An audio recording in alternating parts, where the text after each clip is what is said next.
सोलह कारण भाय तीर्थंकर जे भये, हर्षेन्द्र अपार मेरु बेले गए। पूजा करि निज धन्य लख्यो बहु चाव सो, हमहु षोडश कारण भावे भाग सो। हमहु षोडश कारण भावे भाग सो। दर्शन विशुद्धि आदि 16 कारण भावनाओं की संक्षिप्त चर्चा हम पिछले दिनों से यहाँ कर रहे हैं। कल तक दर्शन विशुद्धि, विनय संपन्नता, शील व्रतेश्वरतिचार, अभीक्ष्ण ज्ञानोपयोग, संवेग और शक्तितः त्याग भावना की चर्चा कर चुके हैं। शक्ति अनुसार त्याग करने की बात कही, उसी तरह शक्ति अनुसार तप करने की भावना भी व्यक्त की गई है। माने आचार्यों का ये कहना है कि त्याग भी शक्ति अनुसार करो और तप भी शक्ति अनुसार करो। कीजिए शक्ति प्रमाण, शक्ति के अनुसार ही काम होना चाहिए। आपकी यदि शक्ति और सामर्थ्य नहीं है ना, तो ज़्यादा खींच के काम करने का प्रयास मत करो। जैन धर्म, जैन दर्शन सहजता का नाम है। सहज जीवन हो हमारा। यदि खींचतान है तो फिर वो मज़ेदारी वाली बात नहीं है। मुनिराजों का जो जीवन होता है, चाहे 22 परिश्रमों को सहन करने की बात हो, चाहे 28 मूल गुणों के पालन की बात हो, चाहे उनका कैसा भी बाह्य आचरण और जीवन हो, उसमें चर्या में सहजता होती है।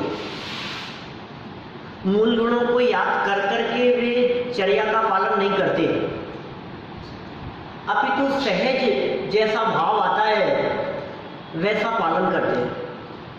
यहाँ तप की बात की जा रही है। तप किसे कहते हैं? शक्ति अनुसार तप करने की बात है। मैं जानता हूँ तप एक ऐसा शब्द है जिस शब्द को सुनने मात्र से लोगों को बहुत कठोर आचरण दिखता है। तप, तपस्या, ओहो, एक पांव पे खड़े होंगे, हाथ ऊंचे होंगे, नीचे अग्नि जल रही होगी, इधर से शिला होगी, बहुत कठोर आचरण, ऐसे वैसे कोई तपस्या। अरे साहब, उनकी तपस्या माने कोई साधारण नहीं है। कितने दिन से खड़े हैं साहब एक जगह पर, हिले नहीं, भोजन पानी नहीं।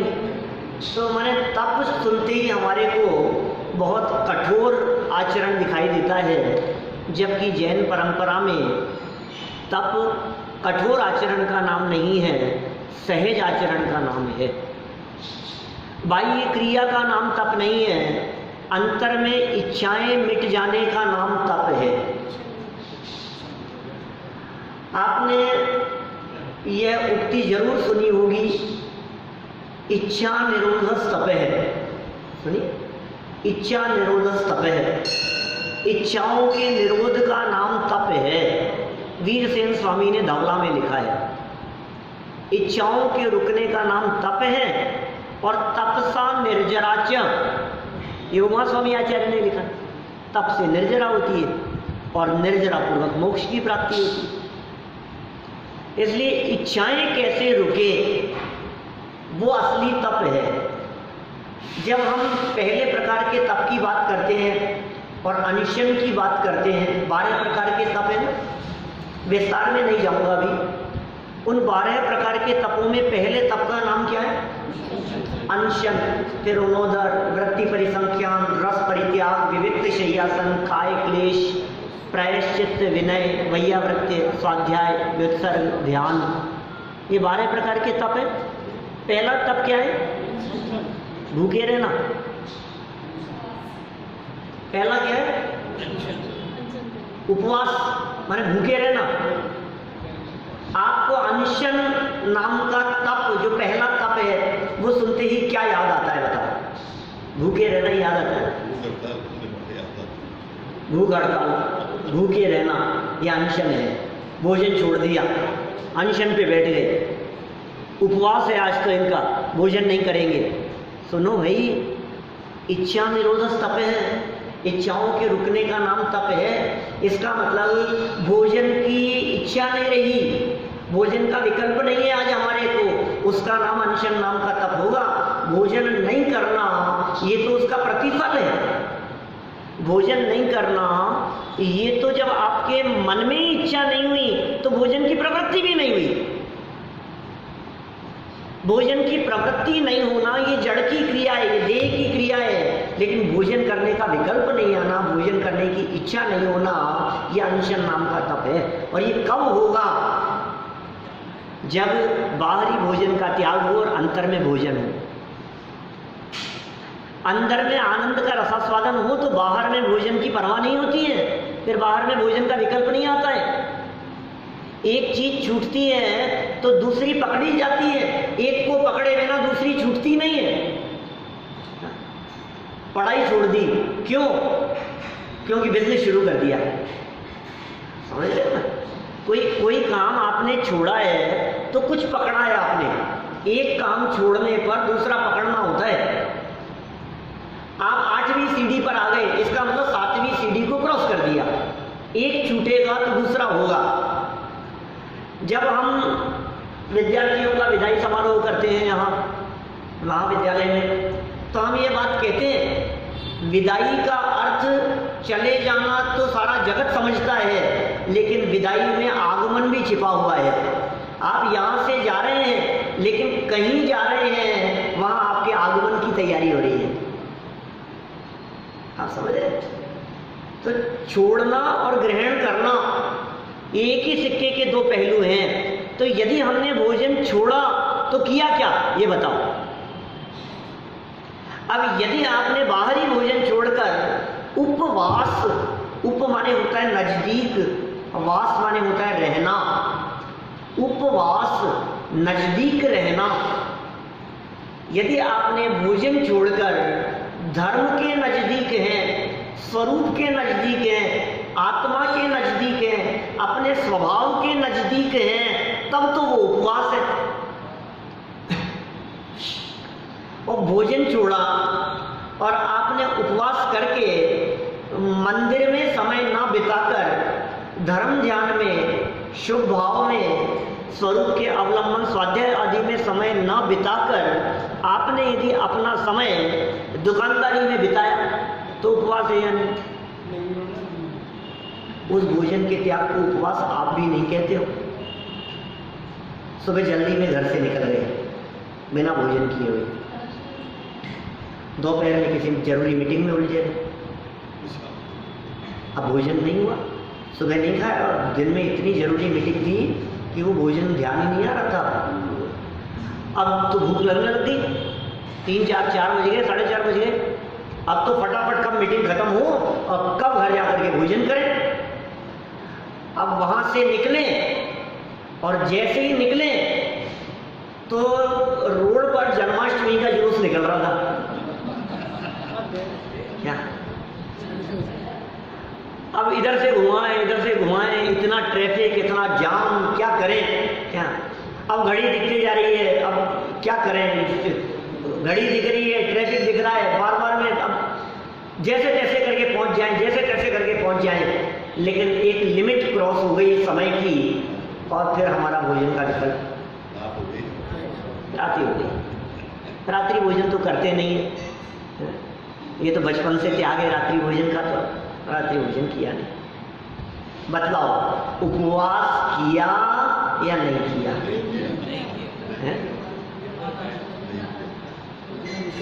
एक अन्न का दाना नहीं खाया, आप क्या कहेंगे? उपवास है या नहीं? मन में विकल्प था, कोई नहीं कहेगा इसको उपवास। बोलचाल की भाषा में जरूर किसी को बताते समय खुद भी ये कहें और परिवार वाले भी ये कहें, आज तो इनका उपवास ही हो गया। क्या आज तो इनका उपवास ही हो गया, लेकिन किया नहीं। क्यों? क्योंकि आपको भोजन छोड़ने का संकल्प नहीं था, आप भोजन छोड़ना नहीं चाहते थे। आपके मन में कहने का मतलब ये है, उपवास हो, चाहे उनोदर हो, चाहे आगे के और तप हो, इन सभी प्रकार के तपों में इच्छा निरोधक ये मुख्य कारण है। ये तप की व्याख्या कही है हमारे शास्त्रकारों ने। इच्छा रुके तो तप है। आज तो बड़ी विडंबना दिखती है समाज में कि जिस तप की व्याख्या शास्त्रों में इच्छा निरोधक करके की गई थी, आज ये उपवास आदि, तेला दस लक्षण आदि के उपवास करके भी मन में इच्छा रखता है कि रामलीला मैदान में सम्मान होगा, ये होगा, मेरा जुलूस निकाला जाएगा, मेरे लिए कपड़े बनेंगे, मेरे लिए ऐसा होगा, वो होगा। मन में अनेक प्रकार की इच्छाएं रखकर यश प्रतिष्ठा मान सम्मान और कुछ मिलेगा, ये चाह रखकर यदि तुमने उपवास आदि किया है तो फिर वो इच्छाएं कहाँ रुकी? भोजन की तो रोकी, लेकिन दूसरी इच्छा मन में पाल ली। ये संस्कार हैं हमारे, ये छूटते नहीं हैं। वो छूटने का नाम तप होगा। असली चोट तो अंदर में पड़नी चाहिए। एक अनशन की बात कही है मैंने, 12 तपों की चर्चा विस्तार से भी की जा सकती है, लेकिन करूंगा नहीं। यहां देखो लाइन क्या कहते हैं, सीमित समय में कौन से नंबर की भावना है ये 16 कारण भावनाओं में? पहली नाम बोलो फटाफट मेरी तरफ देख के। दूसरी विनय संपन्नता। नंबर 3 शील व्रतेश्वरती 4। नंबर 4 अभीक्ष्ण ज्ञानोपयोग। नंबर 5 संवेद। नंबर 6 शक्तितः त्याग। और नंबर 7 शक्तितः तप।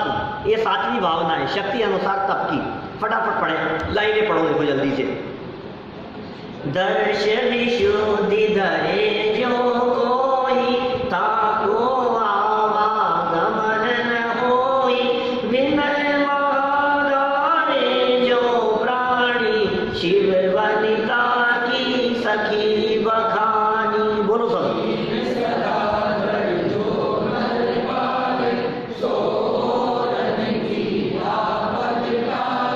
ज्ञानाभ्यास करे मन माही, ताके मोह महातम नाही।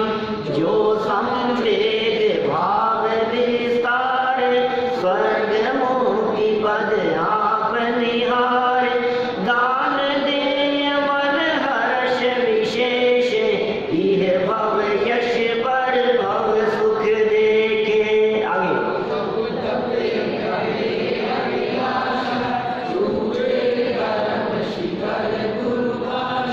जो तप तपे खपे अभिलाषा, चूरे कर्म शिखर गुरु भाषा। क्या कह दिया बोलो? शक्तिपूर्वक तप। क्या कह रहे हैं यहाँ? जो तप तपे, तप तपे, तपन, तपन का नाम तप है।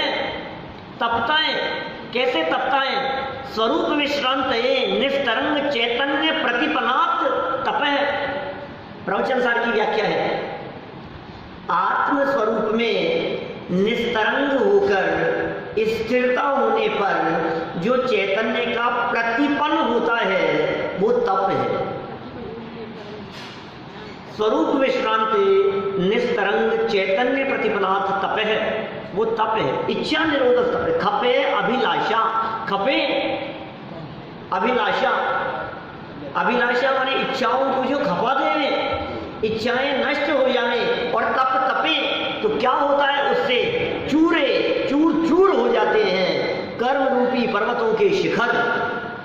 कर्म शिखर माने ये तप, इसके बल पर अनेक कर्मों की निर्जरा हो जाती है। कर्म रूपी पर्वतों के पहाड़ भी टूट जाते हैं इस तपस्या के बल से।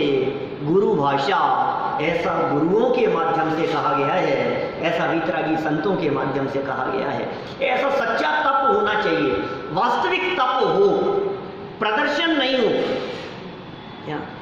ये प्रदर्शन का काम नहीं है। अंतर में तप, सच्चा तप होगा तो बाहर में प्रभावना अपने आप होगी, लेकिन दिखावा नहीं है।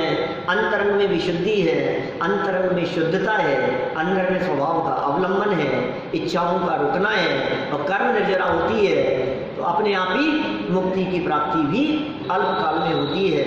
ये तप का प्रभाव है। जब त्याग होता है तो सच्चा तप होता है। इसलिए त्याग के बाद में इन्होंने तप की बात कही। इस तरह तब तक की चर्चा हम यहाँ कर चुके हैं, बहुत संक्षेप में। आगे शुरू करते हैं नया अपना स्वाध्याय।